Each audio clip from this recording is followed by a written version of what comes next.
The movement to restore the indigenous status of Pingpu people has never stopped. It marked a major step forward when Tainan County Government announced that Pingpu people in Tainan can now register their indigenous status with the authorities. But why did the Pingpu people lose their indigenous status in the first place? They all started in 1954 with an official document from the Taiwan Provincial Government. Let's review the history. The movement to restore the indigenous identity of Pingpu people has never stopped. However, why did Pingpu people lose their indigenous identity in the first place? It has to be traced back to 1954, when the government was compiling a list of eligible voters ahead of a provincial assembly election. After a survey, the Taiwan Provincial Government stated in its official document that Pingpu people who lived on the lowlands should be considered as lowland people, or Han Chinese. After being listed as lowland voters, the Pingpu people lost their indigenous identity.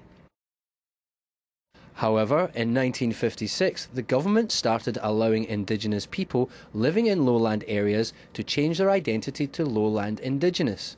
The government at that time sent out official letters on the policy to Hualien, Taitung, Pingtung, Taoyuan and many other areas, but it missed Tainan County.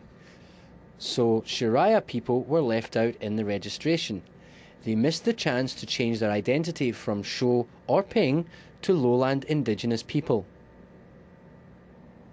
In 1957, Taiwan Provincial Government adopted a new policy on the registration of indigenous people. It said people who were identified as Sho Fan by the Japanese colonial government should be considered indigenous people.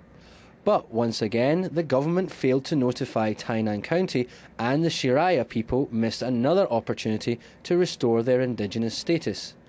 Being left out in the registration has prompted the Shiraya people to launch campaigns to have their indigenous identity recognised. To rectify the government negligence, Tainan County Government made the bold move to allow Shiraya people to register as lowland indigenous people in January of 2009.